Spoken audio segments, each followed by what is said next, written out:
Hello my dear student, कैसे हो सब। आई होप अच्छे होंगे बेटा, आप लोग सब हेल्दी होंगे। ये जो टॉपिक आज हम लोग डिस्कस करने वाले हैं इक्विपोटेंशियल सरफेस के बारे में, बच्चा मेरा ये टॉपिक हम लाइव स्ट्रीमिंग जो अपना क्लास हो रहा था लाइव क्लास में समझाए थे, बट बहुत सारे स्टूडेंट्स अटेंड नहीं कर पाए थे एंड वाईफाई की प्रॉब्लम की वजह से वीडियो अपलोड नहीं हुआ था। तो ये वीडियो आज अपना चैनल पे जाने वाला है, चैनल पे अपलोड होगा ये वीडियो। आज हम लोग डिस्कस करेंगे इक्विपोटेंशियल सरफेस के बारे में, ठीक है। इक्विपोटेंशियल सरफेस होता क्या है, उसका पूरा डिटेल अलोंग विद इस पे बेस्ट जो न्यूमेरिकल्स होते हैं उन सब के बारे में हम आज आपको समझाएंगे। सबसे पहले ना इक्विपोटेंशियल सरफेस क्या होता है आप ये समझो। वेरी सिंपल डेफिनेशन बेटा इक्विपोटेंशियल सरफेस का। इसमें सबसे पहले अपने को यह जानना है कि इक्विपोटेंशियल सरफेस होता क्या है। What we mean by equipotential surface. यहाँ पे छोटा सा डेफिनेशन लिखा हुआ है, the surface at every point of which the electric potential is same. The surface at every point of which electric potential is same called as equipotential surface.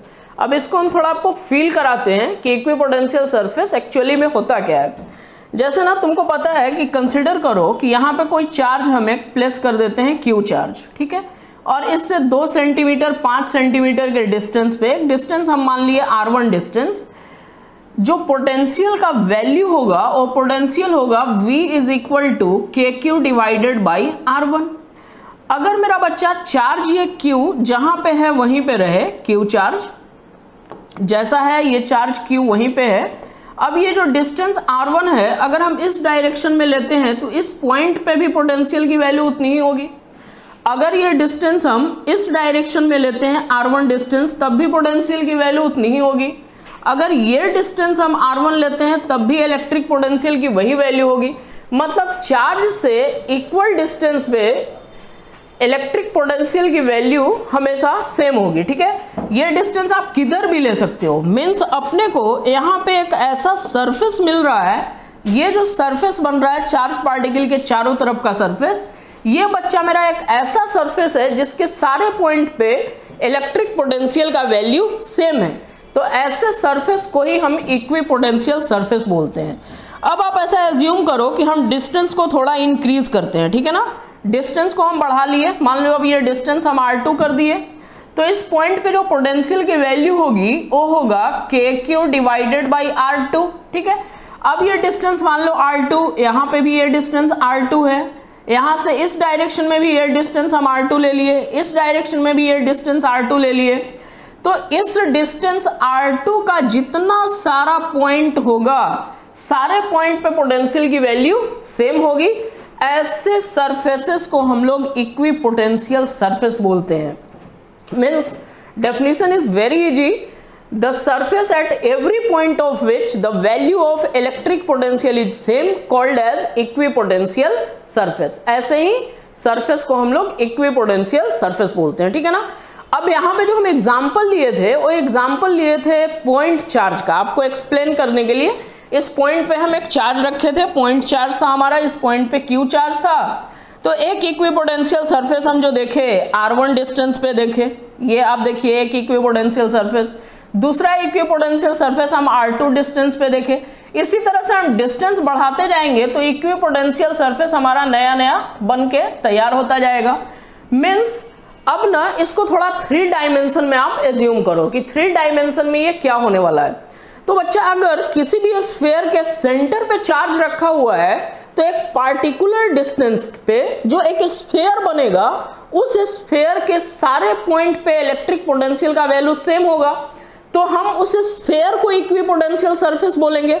मान लो कि centre पे चार्ज हम क्यू रखे 10 kilo coulomb 20 coulomb 50 coulomb और 2 centimetre के distance पे एक radius लिए हम 2 सेंटीमीटर का, 2 सेंटीमीटर रेडियस का हम एक स्फीयर बनाए तो उस स्फीयर के सारे पॉइंट पे इलेक्ट्रिक पोटेंशियल की वैल्यू सेम होगी। तो स्फीयर जो होगा अपने आप में इक्विपोटेंशियल सरफेस होगा। इसी तरह से मान लो आप रेडियस बढ़ा के 4 सेंटीमीटर कर दो तब एक दूसरा स्फीयर बनेगा। रेडियस बढ़ा के आप 6 सेंटीमीटर कर दो तब एक और स्फीयर आपका बनेगा। मतलब एक पॉइंट चार्ज की वजह से कंसेंट्रिक स्फीयर्स जो हो रहे हैं डिफरेंट डिफरेंट रेडियस के सारे स्फीयर कैसे हो रहे हैं, इक्विपोटेंशियल सरफेस हो रहे हैं। मीन्स इक्विपोटेंशियल सरफेस होता क्या है, the surface at every point of which the value of electric potential is same called as equipotential surface. वैसा सरफेस जिसके सारे पॉइंट पे इलेक्ट्रिक पोटेंशियल की वैल्यू सेम होती है, उस सरफेस को हम लोग बोलते हैं equipotential surface. Okay, definition is clear, कोई डाउट नहीं है। चलो आगे बढ़ते हैं। डेफिनेशन बस आप यहां से लिखो, ये जो फिगर हम ड्रॉ किए थे आपको समझाने के लिए ड्रॉ किए थे, बस आप डेफिनेशन लिख लीजिए। डेफिनेशन यहां से, the surface at every point of which electric potential is same called as equipotential surface. Definition लिखो, फिर आगे बढ़ते हैं। हो गया बच्चा पार्टी, राइट किए। चलो आगे बढ़ते हैं। अब बेटा इसका सेकंड पेज समझो। हम लोग अब डिस्कस करेंगे equipotential surface due two point charge. अभी हम इसी का तो एग्जांपल दिए थे, equipotential surface due two point charge का ही हम आपको एग्जांपल समझाए थे अभी। अब पॉइंट चार्ज की वजह से जो इक्विपोटेंशियल सरफेस होगा वो कैसा होगा, ये थोड़ा सा और फील कर लो आप, ठीक है। अब देखो यहाँ पे सेंटर पे एक चार्ज रखा हुआ है, उसको हम थोड़ा विजुअलाइज करके आपको दिखाते हैं डिफरेंट कलर से। ये देखिए यहाँ पे इस पॉइंट पे एक चार्ज रखा हुआ है, ऐसा सीन है, इस पॉइंट पे एक चार्ज रखा हुआ है, कोई भी चार्ज है Q, उससे एक डिस्टेंस लिया R1। ये डिस्टेंस यहाँ पे देखिए आप R डिस्टेंस लिया है, कोई भी डिस्टेंस ले सकता है, ये डिस्टेंस मान लो आप R लिया, तो R डिस्टेंस या R1 डिस्टेंस पे ये जो आपका सरफेस बन रहा है, इसके सारे पॉइंट पे पोटेंशियल की वैल्यू सेम होगी, हर पॉइंट पे इसका पोटेंशियल का वैल्यू सेम होगा। तो ये एक इक्विपोटेंशियल सरफेस आपका बन गया। अगर आप डिस्टेंस थोड़ा इंक्रीज करते हो, मान लो ये डिस्टेंस हम R2 ले लिए, तो इस डिस्टेंस पे जितने, इस सरफेस पे R2 डिस्टेंस जो है, कहीं पे भी ये डिस्टेंस R2 है, हमारा इक्वी डिस्टेंस का केस है, R2 है, तो इस सरफेस के भी सारे पॉइंट पे पोटेंशियल की वैल्यू, हर जगह पोटेंशियल की वैल्यू क्या होने वाली है, सेम होने वाली है। तो इस सरफेस को भी हम क्या बोलेंगे, इक्विपोटेंशियल सरफेस बोलेंगे। इनफाइनाइटली मेनी इक्विपोटेंशियल सरफेस यहाँ पे बन सकता है, कोई प्रॉब्लम नहीं है। मीन्स यहाँ पे पॉइंट चार्ज की वजह से जो इक्विपोटेंशियल सरफेस बन रहा है वो कैसा बन रहा है, तो इंपॉर्टेंट ऑब्जेक्टिव आपको माइंड में रखना है कि पॉइंट चार्ज की वजह से जो इक्विपोटेंशियल सरफेस होता है वो होता है कॉन्सेंट्रिक स्फीयर्स। क्या माइंड में रखना है आपको, ये होते हैं कॉन्सेंट्रिक स्फीयर्स, मतलब डिफरेंट डिफरेंट रेडियस के स्फीयर्स इक्विपोटेंशियल सरफेस होते हैं due to a point charge. अभी मैं आपको फील कराया हूं डेफिनेशन के टाइम में कि मान लो कि सेंटर पे कोई चार्ज है, R जो डिस्टेंस है, जो रेडियस है, 1 सेंटीमीटर लेंगे तो एक स्फीयर मिलेगा, 1.5 सेंटीमीटर, 2 सेंटीमीटर लेंगे तो दूसरा स्फीयर मिलेगा, 3 सेंटीमीटर लेंगे तीसरा स्फीयर मिलेगा। इसी तरह से इनफाइनाइटली मेनी स्फीयर्स मिलते जाएंगे और सारे के सारे स्फीयर्स इक्विपोटेंशियल सरफेस होंगे, ठीक है ना। सब पे पोटेंशियल अलग अलग होगा, बट एक स्फीयर के सारे पॉइंट पे पोटेंशियल सेम होगा। माइंड में बेटा मैसेज डाल, ठीक है। एक रेडियस अगर आप 1 सेंटीमीटर लेते हो तो एक सरफेस आपको मिला, अब उस सरफेस के सारे पॉइंट पे पोटेंशियल सेम, तो ये एक इक्विपोटेंशियल सरफेस हुआ।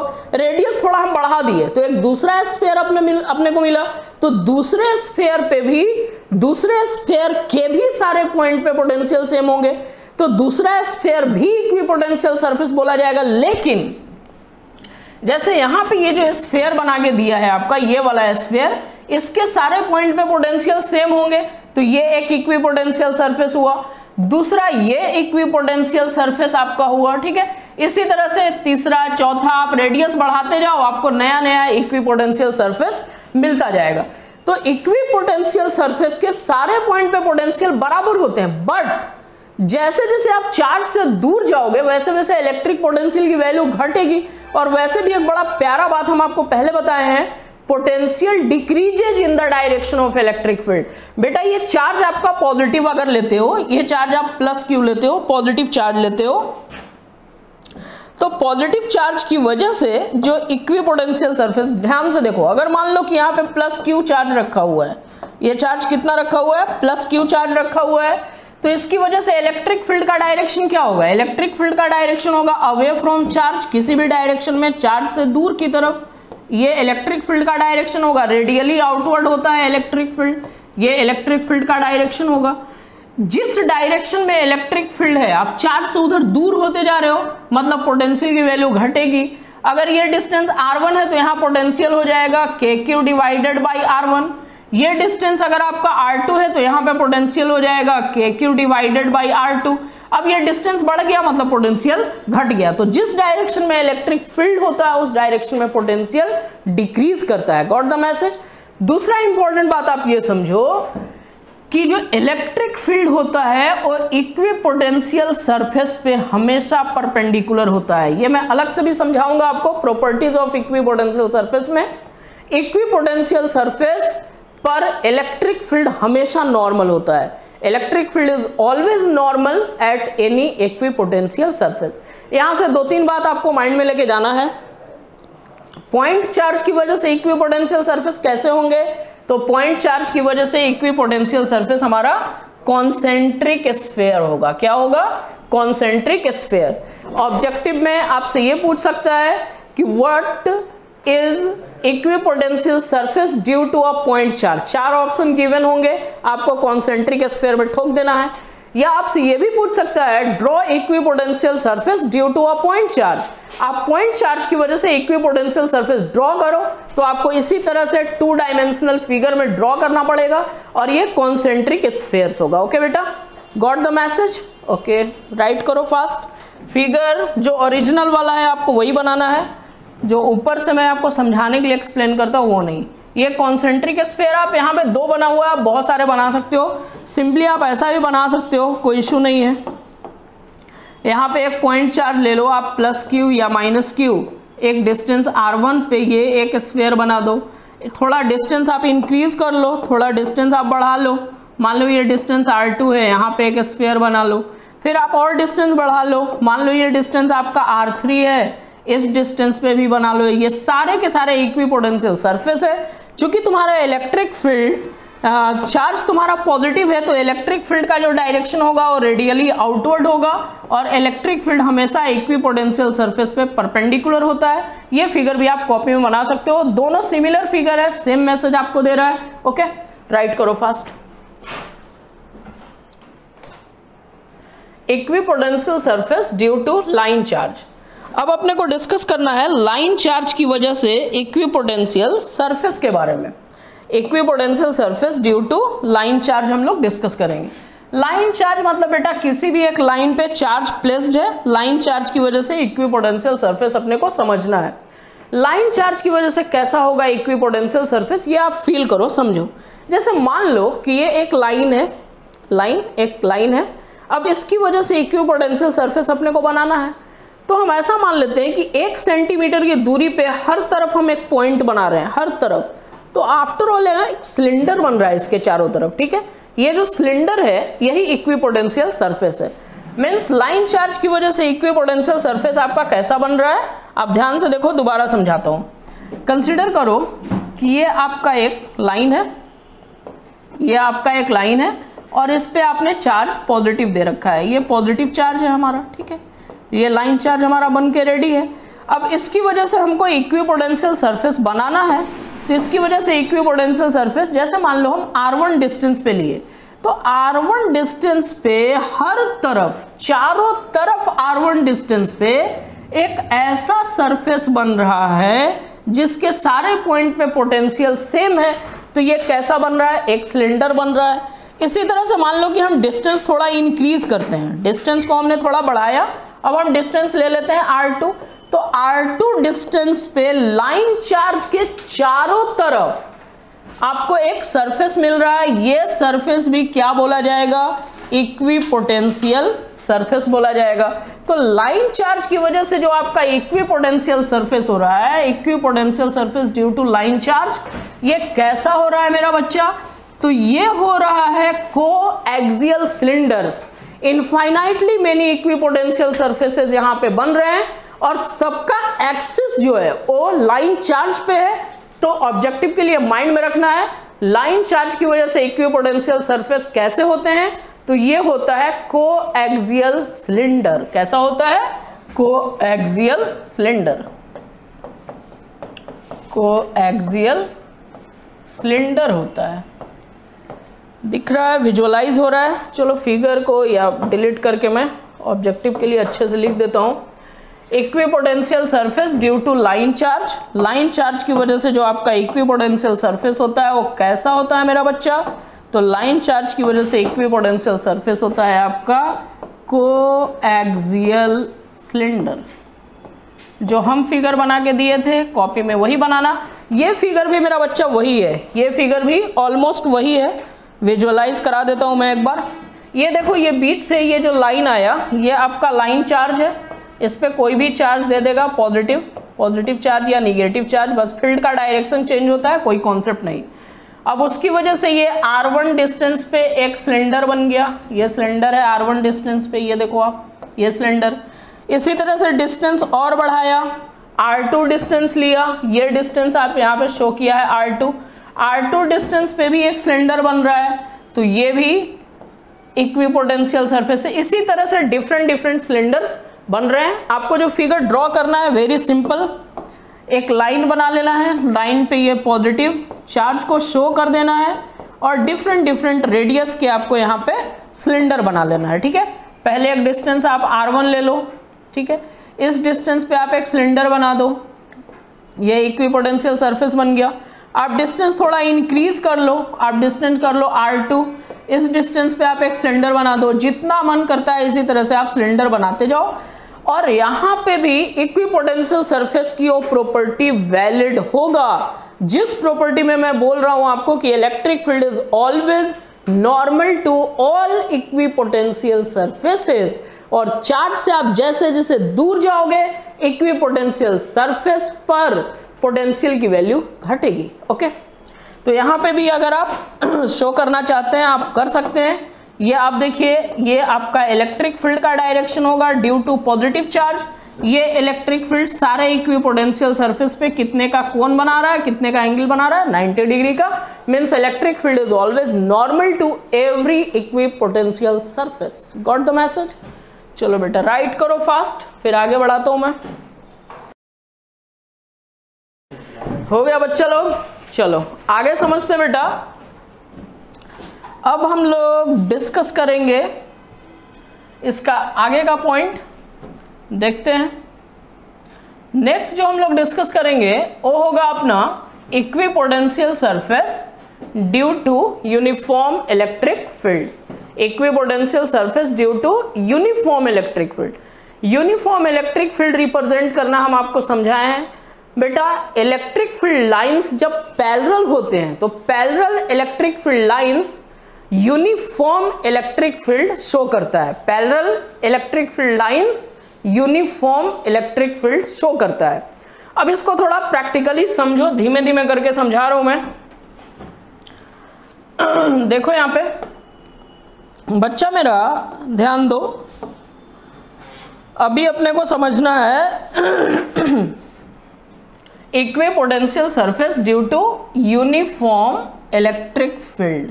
यूनिफॉर्म इलेक्ट्रिक फील्ड की वजह से इक्विपोटेंशियल सरफेस। बेटा ये जो तीन पैरेलल लाइंस आपको यहां पे दिख रहे हैं ना, ये तीन पैरेलल लाइन है आपका यूनिफॉर्म इलेक्ट्रिक फील्ड। ठीक है, और ये जो सरफेसेस यहां पे बन रहा है, ये जो सरफेस है, पहला सरफेस बनाया, उसके बाद ये जो सरफेस है, ये सरफेस है, ये सारे सरफेस आपका इक्विपोटेंशियल सरफेस है। अब इसको अगर आप प्रैक्टिकली फील करना चाहते हो, मस्ट टाइप से मैं आपको फील करा सकता हूं। ब्रेड आता ना घर पे, ब्रेड स्लाइस, हाँ ब्रेड ले लो ना, उसका पन्नी खोलो, 3 4 5 ब्रेड को ऐसे हाथ में पकड़ के एक साथ रखो और उसमें एक पेन भोग दो, 3 4 पेन भोग दो, बर्बादे करना है करो मन से, 3 4 पेन भोगो, बट सबको ना पैरेलली भोगो भाई, पैरेलली इस तरह से 1 फिर 2 फिर 3। ये जो पेन्स हैं आपके, पेन का जो डायरेक्शन, ये इलेक्ट्रिक फील्ड है, इलेक्ट्रिक फील्ड लाइन है, एक के बाद एक के बाद उसके बाद एक। और ये जो आपका स्लाइस है, जो ब्रेड का टुकड़ा है, जो एक एक ब्रेड है, वो आपका इक्विपोटेंशियल सरफेस है। मतलब यूनिफॉर्म इलेक्ट्रिक फील्ड की वजह से इक्विपोटेंशियल सरफेस कैसा बन रहा है? तो यूनिफॉर्म इलेक्ट्रिक फील्ड की वजह से इक्विपोटेंशियल सरफेस हमारा बन रहा है प्लेन इक्विपोटेंशियल सरफेस। ऑब्जेक्टिव के लिए आपको माइंड में रखना है, equipotential surface due to uniform electric field कैसा बनता है? तो ये बनता है plane equipotential surface, plane equipotential surface बनता है, ठीक है ना। और ये जो प्लेन बनेगा ना, इस पे थोड़ा फील कराता हूं, इक्विपोटेंशियल सरफेस, और ये प्रॉपर्टी यहां पे भी वैलिड होगी। अब यहां पे देखो इलेक्ट्रिक फील्ड का डायरेक्शन ये है, मान लेते हैं ये पहला सरफेस है, ये दूसरा सरफेस है, ये तीसरा सरफेस है, इसका पोटेंशियल V1, इसका V2, इसका V3, तो कंफर्म बात है V1 is greater than V2 greater than V3, because जिस डायरेक्शन में आप जाओगे, जिस डायरेक्शन में इलेक्ट्रिक फील्ड जाएगा उस डायरेक्शन में पोटेंशियल घटेगा, मतलब सबसे कम पोटेंशियल V3, सबसे उससे कम V2, सबसे ज्यादा V1, ठीक है। और दूसरा बात कि ये जो प्लेन है वो हमेशा इलेक्ट्रिक फील्ड पे परपेंडिकुलर है, मीन्स यहां भी एंगल 90 की बन रही है, यहां भी 90 की और यहां भी 90 की। सारी प्रॉपर्टी हर इक्विपोटेंशियल सरफेस पे वैलिड होगा, पक्का बात है। राइट किया जाए इसको। ऑब्जेक्टिव के लिए माइंड में रखना है, यूनिफॉर्म इलेक्ट्रिक फील्ड की वजह से इक्विपोटेंशियल सरफेस कैसा होता है? तो यूनिफॉर्म इलेक्ट्रिक फील्ड की वजह से इक्विपोटेंशियल सरफेस हमारा प्लेन होता है, प्लेन इक्विपोटेंशियल सरफेस होता है, ठीक है बच्चा मेरा। राइट कर इसको।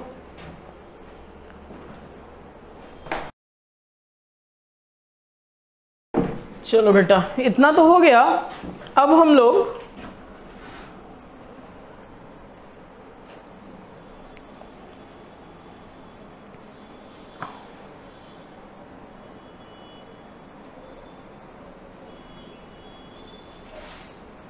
डिस्कस करेंगे properties of equipotential surface. Equipotential surface की हम लोग प्रॉपर्टी डिस्कस करने वाले हैं कि इक्विपोटेंशियल सरफेस की प्रॉपर्टी क्या क्या होती है।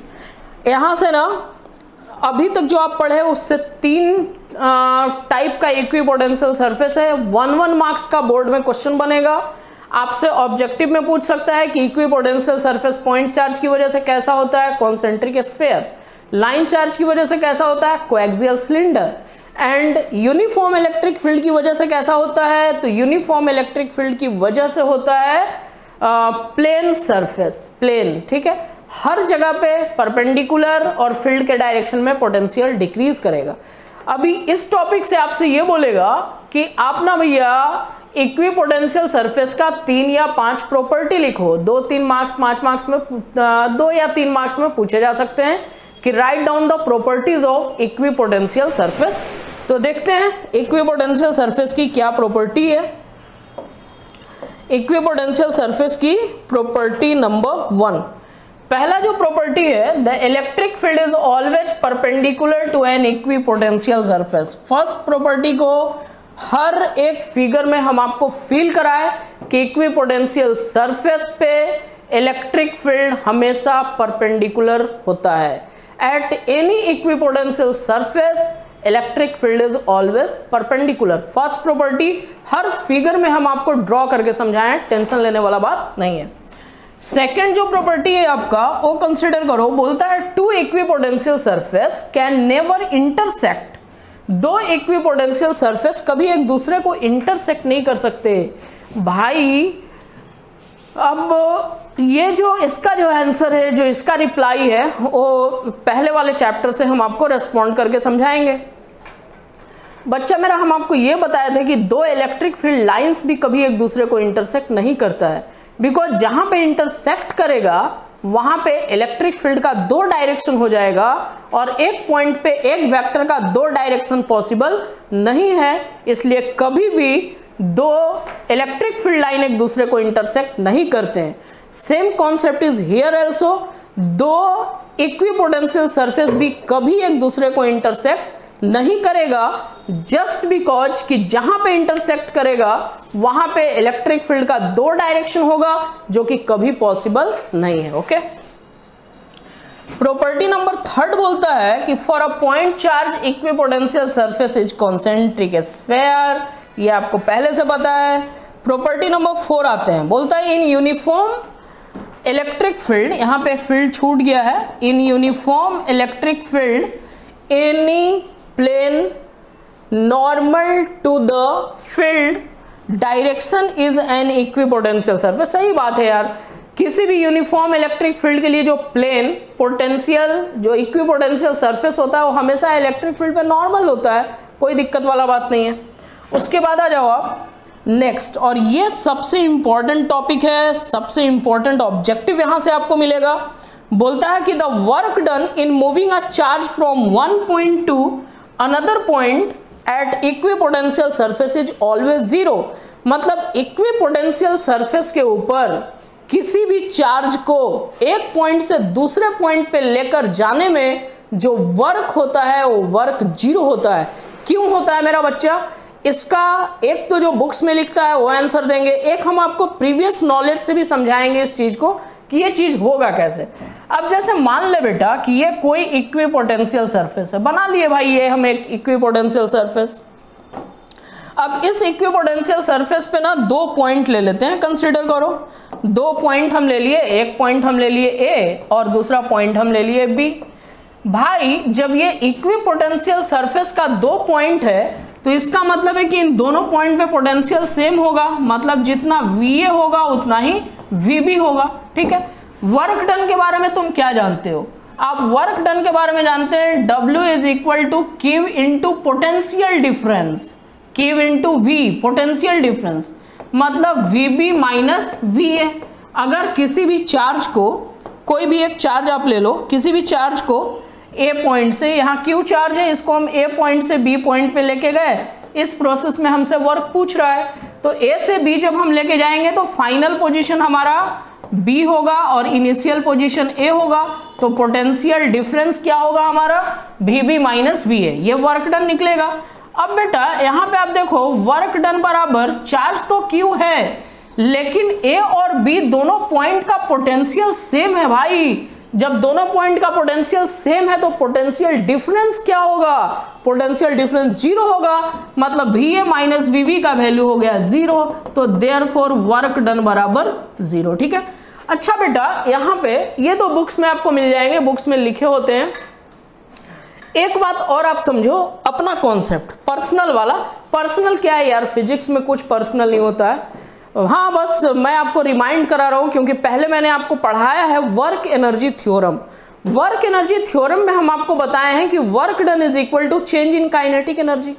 और जब बेटा हम तुमको पोटेंशियल का डेरिवेशन समझा रहे थे उस टाइम हम आपको ये बात बताए थे कि external relation between electric field and electric potential में ये बात हम आपको समझाए थे कि चार्ज को हम इस तरह से एक पॉइंट से दूसरे पॉइंट पे लेकर जाते हैं कि चेंज इन काइनेटिक एनर्जी का वैल्यू जीरो होता है। याद आया? तो जब चेंज इन काइनेटिक एनर्जी का वैल्यू जीरो होगा तो इसका मतलब है कि पोटेंशियल वर्क डन जीरो होगा, क्योंकि वर्क एनर्जी थ्योरम क्या बोलता है? Work done is equal to change in kinetic energy. And जब आप इलेक्ट्रिक फील्ड और पोटेंशियल में रिलेशन बना रहे थे उस टाइम जो वर्क का हम फॉर्मूला आपको समझाए थे और जो डेरिवेशन समझाए थे उस लेक्चर में बेटा हम साफ साफ बोर्ड पे एक लाइन लिखे थे, डेल के बराबर जीरो, मतलब चेंज काइनेटिक एनर्जी में चेंज नहीं होना चाहिए। तभी तो इलेक्ट्रोस्टैटिक फोर्स के अपोजिट डायरेक्शन में वहां हम एक फोर्स लगाए थे। ठीक है, और बोले थे कि इलेक्ट्रोस्टैटिक फोर्स से ये स्लाइटली कम होगा, लगभग बराबर, थोड़ा सा कम, तो बिना एक्सेलरेट किए, बिना काइनेटिक एनर्जी चेंज किए चार्ज पार्टिकल मूव करेगा। इस तरह से हम वहां पे आपको वर्क डन समझाए थे, रिलेशन एस्टैब्लिश किए थे। अब बेटा जब चेंज इन काइनेटिक एनर्जी का वैल्यू जीरो है तो ऑफ कोर्स वर्क डन भी जीरो होगा। तो इंपॉर्टेंट पॉइंट है ये, माइंड में रखिएगा। The work done in moving a charge from one point to another point at any equipotential surface is always zero. हमेशा क्या होता है? जीरो। मतलब इक्विपोटेंशियल सरफेस पर किसी भी चार्ज को एक पॉइंट से दूसरे पॉइंट पर लेके जाने में जो हमारा वर्क डन होता है वो जीरो होता है। ओके, राइट करो आप इसको, फटाफट स्क्रीनशॉट कर लो आप। प्रॉपर्टीज एग्जामिनेशन में पूछे जाते हैं, आप स्क्रीनशॉट करो।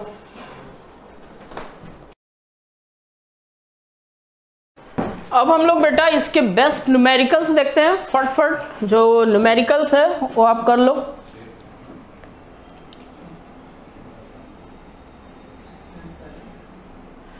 चलो क्वेश्चन नंबर 1 क्या बोलता है, ध्यान से देखो। क्वेश्चन नंबर 1 बोलता है कि अ चार्ज पार्टिकल Q बराबर 0.4 millicoulombs moves a distance of 4 metre along an equipotential surface of 10 volt. 10 volt का इक्विपोटेंशियल सरफेस में मूव करता है। Calculate the work done by the field during this motion. बेटा बिना solve किए answer बोल। एक इक्विपोटेंशियल सरफेस पे चार्ज मूव कर रहा है एक पॉइंट से दूसरे पॉइंट पे, वर्क डन क्या होगा, अभी मैंने आपको समझाया था, work done will be 0 because जब ये इक्विपोटेंशियल सरफेस है तो इक्विपोटेंशियल सरफेस के सारे पॉइंट पे पोटेंशियल की वैल्यू सेम होगी, और पोटेंशियल सेम मतलब पोटेंशियल डिफरेंस 0, पोटेंशियल डिफरेंस 0 मतलब वर्क डन 0। चल फिर भी मैं थोड़ा फील कराता हूं, ठीक। यहां पे मान लो आप ये हम एक इक्विपोटेंशियल सरफेस बना लिए, एक पॉइंट हम ले लिए ए भाई, दूसरा पॉइंट हम ले लिए बी, इसका भी पोटेंशियल 10 वोल्ट, इसका भी पोटेंशियल 10 वोल्ट। चार्ज दिया हुआ है Q बराबर कितना 1.4 मिली कूलम। अब इस चार्ज को पॉइंट A से लेके B पे जाना है, ठीक है, पॉइंट A से लेके B पे, तो वर्क डन बराबर Q into potential difference VB minus VA, ठीक है। तो W बराबर चार्ज का वैल्यू 1.4 मिली मतलब 10 का पावर -3 इंटू, अब देखो ए और बी दोनों पॉइंट का पोटेंशियल डिफरेंस सेम मतलब 10 माइनस 10, 10 माइनस 10 बोले तो 0, 0 से आप कोईयों को मल्टीप्लाई करो, आंसर क्या मिलने वाला है 0। तो इस केस में वर्क डन हमारा क्या हो गया 0 हो गया, ठीक है बेटा, राइट करो फास्ट। चलो बेटा क्वेश्चन नंबर 2 समझो। क्वेश्चन नंबर 2 क्या बोल रहा है, प्यारा सा क्वेश्चन है। इसमें बोल रहा है कि a positive particle, question number 2 में बोल रहा है कि एक पॉजिटिव पार्टिकल है भाई, ठीक है, a positive particle charge particle of 1 coulomb accelerate in uniform electric field of 100 volt per metre, ठीक है, यूनिफॉर्म इलेक्ट्रिक फील्ड में है 100 volt per metre. A particle start from rest on an equipotential plane of 50 volt. 50 volt के equipotential surface से rest से start होता है। दिमाग का बत्ती जला देगा ये क्वेश्चन, हाई लेवल का बड़ा प्यारा क्वेश्चन है, आपको अच्छे से इसको फोकस करना पड़ेगा, ठीक है। क्या बोल रहा है कि the particle start from rest, rest से स्टार्ट हो रहा है on an equipotential surface of plane 50 volt, ठीक है जी। आफ्टर t बराबर 0.0002 सेकेंड, इतने समय के बाद the particle is on equipotential plane of 10 volt. Particle कहां चला जाता है, तो पार्टिकल 10 वोल्ट के इक्विपोटेंशियल सरफेस पे चला जाता है। Determine the distance travelled by the particle, particle के द्वारा तय किया गया दूरी बताना है आपको, फील करना बेटा प्रॉब्लम, ठीक है। जैसे मान लो कि ये एक इक्विपोटेंशियल सरफेस हम बना दिए, ये है 50 वोल्ट का, एक दूसरा हम इक्विपोटेंशियल सरफेस ये बना दिए बच्चा मेरा, ये है 10 वोल्ट का, यहाँ पे चार्ज रखा हुआ है। अब यहाँ से ये चार्ज यहाँ जाता है, इस इक्विपोटेंशियल सरफेस पे जाता है। अब ध्यान से देखो कि इसका ना 50 वोल्ट है पोटेंशियल और इसका 10 वोल्ट है। इसका मतलब है कि जो इलेक्ट्रिक फील्ड का डायरेक्शन होगा वो डिक्रीजिंग पोटेंशियल की तरफ, मतलब इलेक्ट्रिक फील्ड का इधर जो डायरेक्शन है ये इलेक्ट्रिक फील्ड का डायरेक्शन होगा, पक्का बात है। अब यहाँ पे ये जो चार्ज पार्टिकल है जो इक्विपोटेंशियल सरफेस ए से बी पे जा रहा है, उसको टाइम कितना लग रहा है, टाइम दिया हुआ है। तब इस प्रोसेस में आपसे बोलता है डिटरमाइन द डिस्टेंस ट्रेवल्ड, ठीक है। अब धीमे धीमे करके समझो बच्चा मेरा, सबसे पहले ना यहाँ पे वर्क डन की बात करते हैं। एक्चुअली में डिस्टेंस निकालना है, तो डिस्टेंस निकालना है, तुम सोचोगे कैसे निकलेगा, तो भाई पोटेंशियल के केस में तुमको वर्क डन के बारे में पता है। वर्क डन दो टाइप से हम निकाल सकते हैं, एक तो वर्क डन हम निकाल सकते हैं चार्ज इंटू पोटेंशियल डिफरेंस, दूसरा हम वर्क डन निकाल सकते हैं बच्चा मेरा फोर्स इंटू डिस्प्लेसमेंट। तो तो दोनों वर्क डन अगर हमको मिल जाएगा तो इक्वेट करेंगे, हमको डिस्टेंस मिल जाएगा। कॉन्सेप्ट गया, इसी कॉन्सेप्ट पे बेस्ट ये प्रॉब्लम सॉल्व होगा। सबसे पहले आप निकाल लो यहाँ पे वर्क डन, W बराबर Q into del V, charge into potential difference. W बराबर चार्ज का वैल्यू, चार्ज कितना है हमारा बोलो, चार्ज है 1 कूलम, ठीक है, और पोटेंशियल डिफरेंस क्या होगा, तो इसका पोटेंशियल 10 है, इसका 50 है, तो ये पोटेंशियल हो जाएगा आपका 10 माइनस 50। सब एसआई यूनिट में है ना, सब एसआई यूनिट में है, एसआई यूनिट एसआई यूनिट में है। तो यहां से जो वर्क डन आपको मिला वो मिल गया -40, ठीक है। अच्छा, वर्क डन बराबर फोर्स इंटू डिस्प्लेसमेंट भी होता है। अब आप समझो कि ये चार्ज आपका पॉजिटिव चार्ज है, इस चार्ज के ऊपर फोर्स लग रहा है और ये चार्ज यहां से डिस्प्लेस कर रहा है, ठीक है ना, ये चार्ज आपका डिस्प्लेस कर रहा है।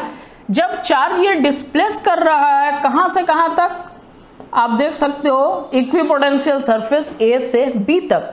इलेक्ट्रिक फील्ड का ये डायरेक्शन है, मतलब चार्ज इलेक्ट्रिक फील्ड के डायरेक्शन में जा रहा है, ठीक है। दूसरा बात है कि चार्ज हायर पोटेंशियल से लोअर पोटेंशियल पे जा रहा है। जब चार्ज हायर पोटेंशियल से लोअर पोटेंशियल पे जा रहा है तो हमारा चार्ज के ऊपर जो लगने वाला फोर्स होगा फील्ड के अपोजिट डायरेक्शन में होगा, तो यहाँ पे हम इसलिए माइनस साइन दिए, तो ये माइनस और ये माइनस मिलके हमारा हो गया प्लस। एक और बात है कि आपको पता है बट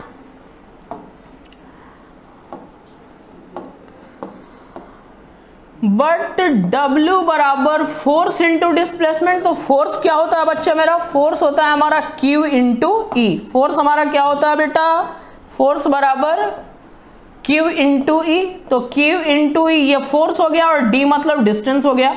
वर्क डन का वैल्यू हम यहां से निकाल लिए, कितना आया 40 आया है, चार्ज हमारा 1 है, इलेक्ट्रिक फील्ड देखो कितना दिया है 100 वोल्ट पर मीटर, ये है आपका 100 वोल्ट एसआई यूनिट में इंटू डिस्टेंस D। यहां से अगर आप ये डिस्टेंस फाइंड करते हैं तो डिस्टेंस D बराबर कितना निकल के आया, निकल के आया 40 डिवाइडेड बाई 100। इसका मतलब कि डिस्टेंस है आपका 0.10 कैंसिल होगा, यहाँ पे 1 0 कैंसिल होगा, 4/10 मतलब 0.4। ये डिस्टेंस कितना निकल के आया 0.4, ठीक है, राइट करो आप।